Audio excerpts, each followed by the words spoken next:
Hello, this is Fritz-Ay Says, and welcome back to Heroes Advent. So we just went on a trip with Max to go to the city and go to the academy, and we're now staying in our own room there, hoping to learn and get trained up. Let's go ahead and get started.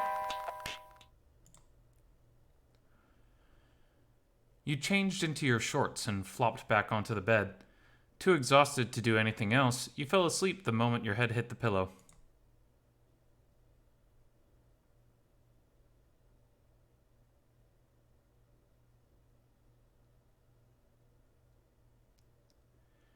You woke up after a while. The clock on the nightstand blinked 6:30 p.m. Through the bedroom window, you could vaguely see the sun setting on the horizon. You hopped out of bed, feeling quite well rested. The dorm's ambiance is not quite as peaceful as Eliza's cabin, but you have a feeling that you could get used to this. After taking a shower, you dressed up in fresh clothes and left the room. The central hall was still mostly empty. Only the building staff were seen roaming the corridors. According to the direction plaque, the corner to your right led to the honeysuckle, while the left was the way to the science tower.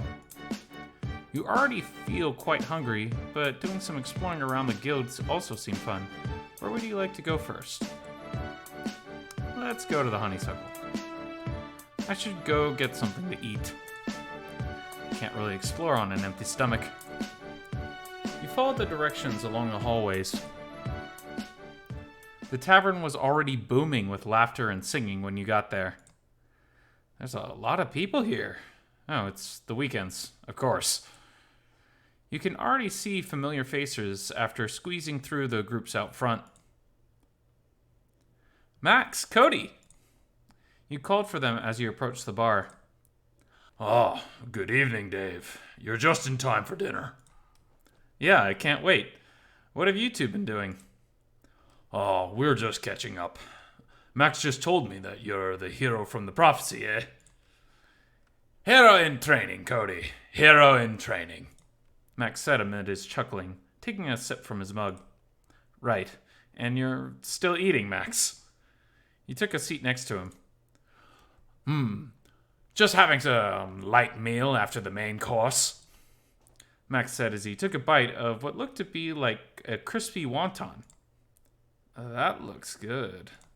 You feel your stomach grumbling just at the sight of it. I probably should order something. What's on the menu tonight? Oh, there's a lot of things. Cody here can cook basically any ingredients that come to mind. Borax, drell, heck, even the fugita fish. Max said, giving a thumbs up at Cody, to which the bear chuckled. Oh, you speak too highly of me, Max. I still can't beat that lady friend of yours, though. Eliza? Well, I'm afraid you still have a long way to go, Cody. Her cooking is really something else. Also, like she's been using some kind of food magic. The more you eat it, the tastier it becomes. True that. I kind of miss her cooking already. You decided to take a look at the menu sign above the bar. A lot of the dishes seem to be made from the local animal creatures called beasts. You still don't recognize a lot of their names, let alone knowing what they even look or taste like. And from what you've seen and heard, some of the beasts are quite similar to certain animals in common livestock on your world, while the rest are a mixed match or completely alien. The flora and fauna of this world is still a confusing topic to you, and you still couldn't make up your mind on what to have or for dinner. Maybe I should just go for a random one on the list. You're about to speak up, but seeing how Max and Cody were still chatting away rather heartily, you decided to wait for now. Instead, the commotion at the nearby tables quite caught your eyes for a bit.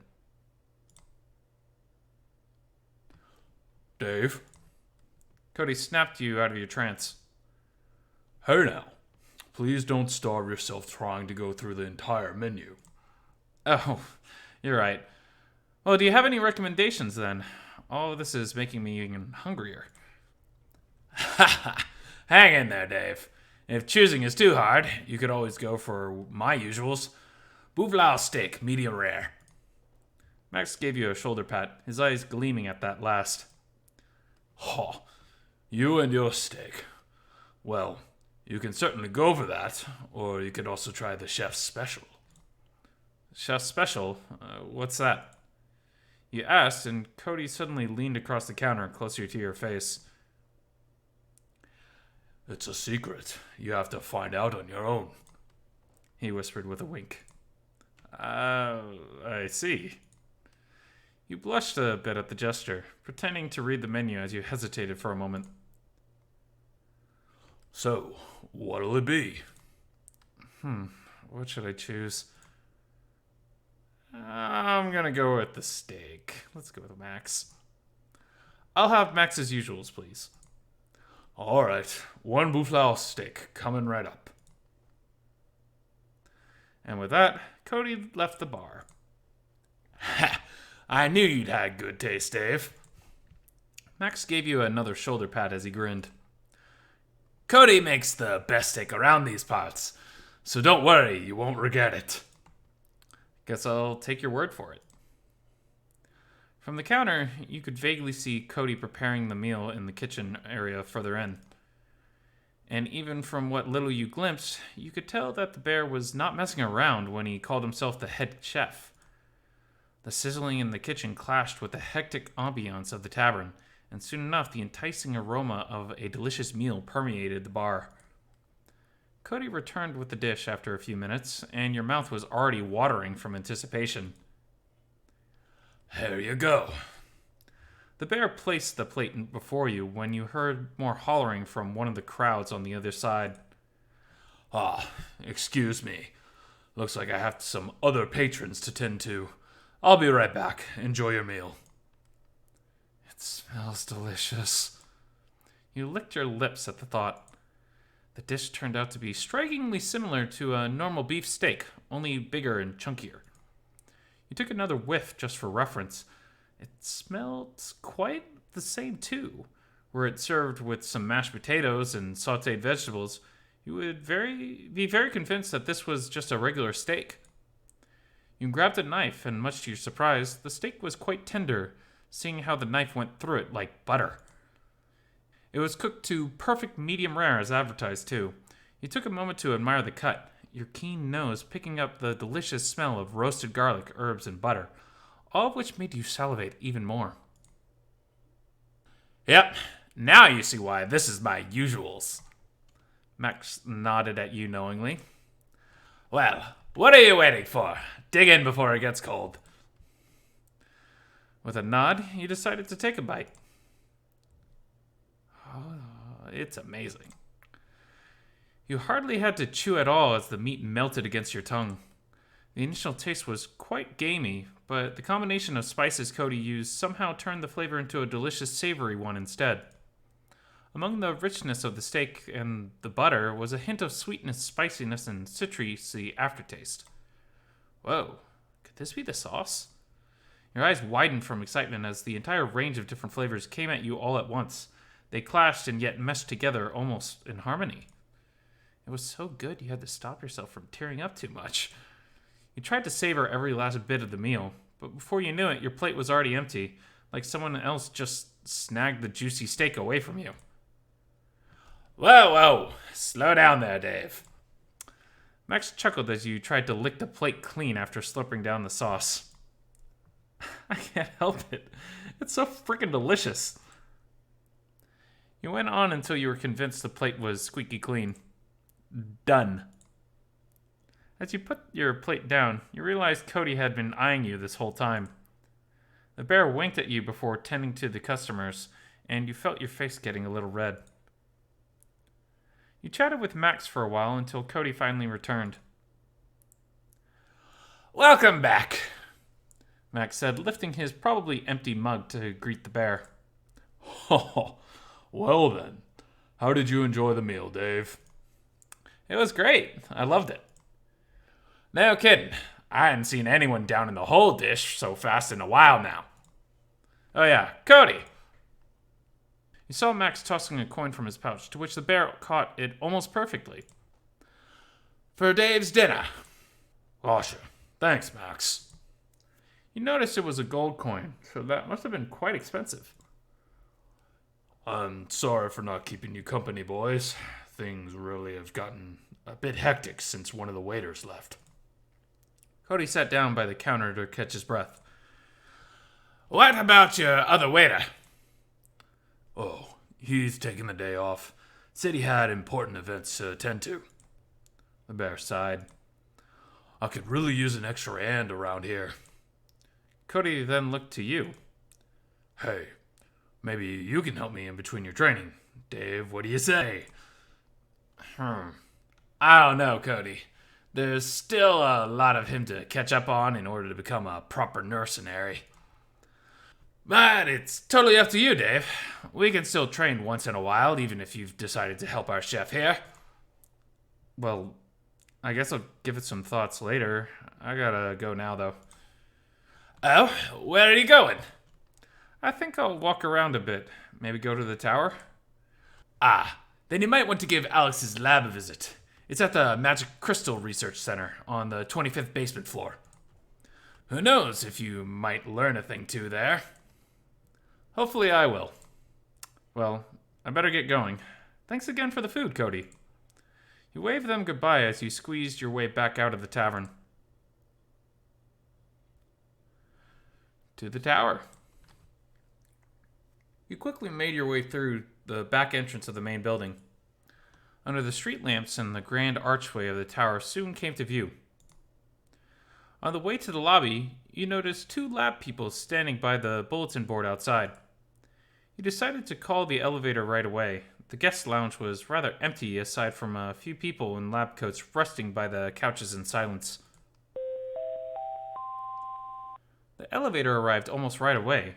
You pressed the B25 button and the lift descended. You can see from the side panel that the tower had 40 floors above and 25 below ground. You quite wondered how people could stay and work so deep underground.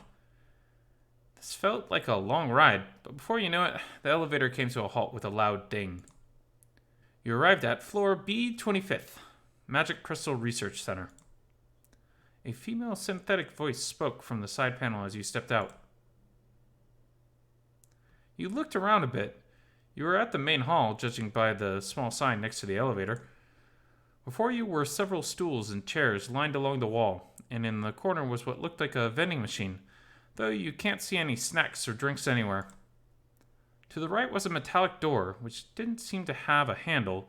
Next to it was a security panel with a keypad and what you assumed was one of those eye scanners. Whoa, this seems pretty futuristic. I probably should not be messing with it, though. You decided to leave the door be and headed along the hall instead. So far, this underground hallway looked quite like the one in the dormitory, only much less colorful and lively. The one thing that stood out among the white walls are the same metallic doors and the small air vents near the ground on the ceiling. It was pretty quiet down here. You thought of knocking on one of the doors when you heard familiar voices coming from the end of the corridor. If memory served you well, it was definitely Alex and Ray. They seemed to be shouting and arguing about something. You decided to stay close to the door and listen. Slow down, Ray! Here, let me help you and get it in. It's quite a big boy after all. You probably need a lot more lube. Ray says with a hint of a tease. No, that's too much. It's not gonna work. Relax. You just go hold it right there and I'll shove it back in, okay? Fine. This better be worth it. It'll fit, trust me. Alright, ready? 1, 2, and 3. Ugh! You could vaguely hear sloppy noises followed by a much more audible plop. You couldn't picture anything else they could possibly doing. Have you come at the wrong time? There we go, see? It goes just right in where it belongs. Ray chuckled and you could hear the lynxes grumbling. Just shut up and hold on to this side for me. I got you, don't worry. Now I'm gonna start moving. If it's too much, just yell so I can go gentle, alright? Shush it. Just keep it steady. You held your breath as the two went silent again. The only thing you could hear was the same wet, sloppy noises. Your face was already beet red as you tried to contain your thoughts. Should you knock? Maybe they're just doing a normal experiment. Maybe it's not what you think it is. Curiosity is driving you crazy. You pressed your ears against the door, hoping to hear something else other than the questionable sounds. But for some reason, the metallic surface you expected wasn't there, and you fell into the lab. I'm gonna be honest, if it was me, I would have just left.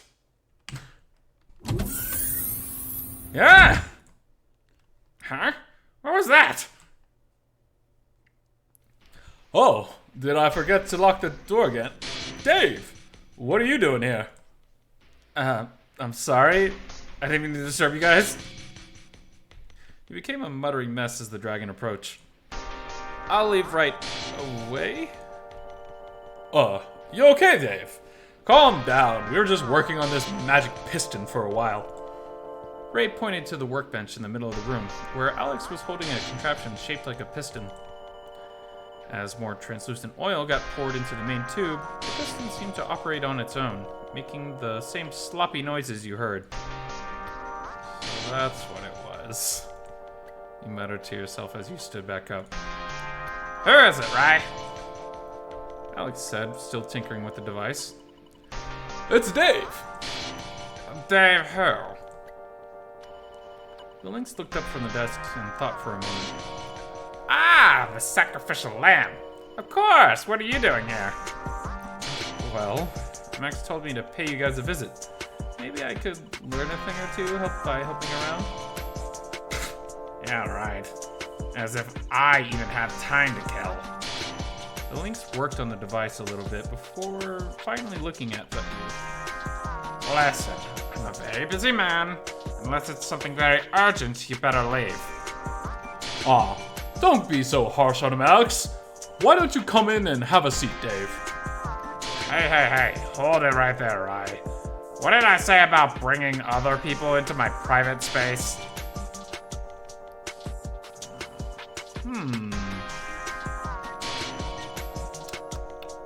Let's apologize.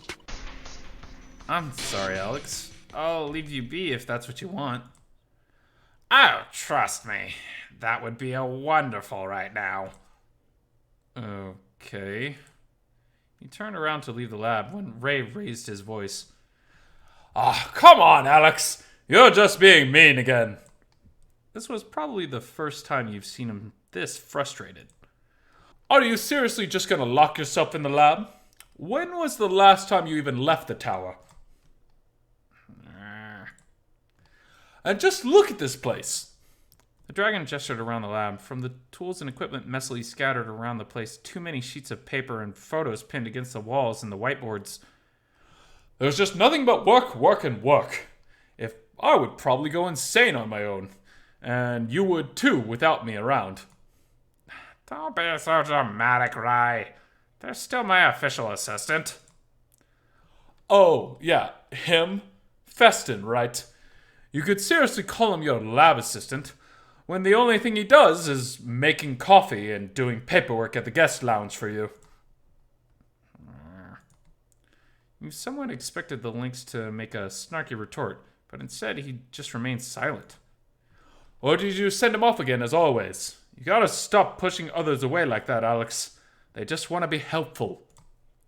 Look, Ray. Even you know I don't want to talk about it. Fine. Well, go easy on Dave, will ya? A new face around here could really freshen up things for a change. Besides, you could teach him several things about magic. He's the prophesized hero, after all. Wait. Prophesized hero? Really? Alex eyed you up and down again. So he's from another world? Well, at least that's what Max told me. His lady friend found Dave here in the forest with traces of dimensional magic found all over his body. How curious. You could see the brief glint in Alex's eyes, and you felt a little concerned. Well then, I suppose you can stay around and help. Do tell me more about this home world of yours, if you will. Well, thank you, Alex. I'll be sure to pull my weight around here. As you should. And while you're at it, you could also help me run some errands for Alex as well. I could use some company. It gets lonely pretty quick out in the field, and I could also use a body warmer on a cold night out. Ray gave you a shoulder pat and a wink. Sure, I'll see what I can do. Well, I will let you know if I require your assistance, but I suggest that you go for now. I'm still working on an important project, and I can't concentrate with too much interference, if you will. Got it. Well, see you guys later then. You waved them goodbye as you left the lab. Only Ray returned the gesture. However, as Alex gave you a dismissive wave instead as he returned his attention to the contraption at his station. You took the elevator back to the ground floor and left the tower. You ended up wandering the dormitory halls for a while. At the end of each floor was a small balcony. You leaned against the railings, admiring the view ahead of you. Stars and constellations of various shapes and sizes dotted the vast night sky. It was simply breathtaking. Perhaps this world did not suffer from light pollution, at least not yet. You were enjoying the calming night ambience when you heard some people talking on the balcony above. You stayed there for a moment longer before going back to your room. After changing into your undergarments and going through your nightly routines, you threw yourself against the bed. You sighed to yourself. The prospect of being a hero, the supposed savior of this land, was still a lot to take in, and an even bigger responsibility that you had to bear. Though for what it's worth, you felt like you could be ready for whatever challenges lay ahead, but not until after a good night's rest.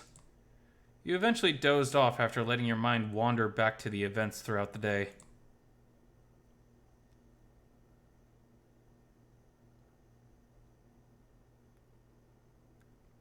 Beep, boop, boop, boop.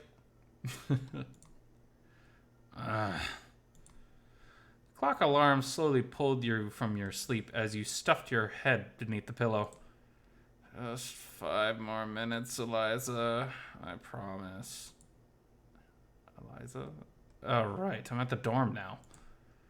Beep, beep, beep, beep. You groggily forced your eyes open and took a look at the nightstand where the clock read 5 a.m. All right, I'm up now. You stumbled towards the bathroom after switching off the alarm. You washed up for a bit before sitting back out at your bed.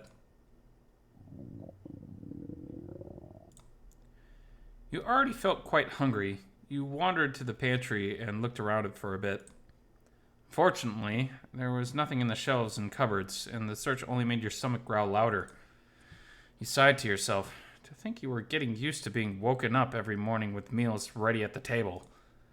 This place might look like a hotel, but it's still just a dorm after all. No breakfast in bed or all-you-can-eat buffets waiting for you outside your room.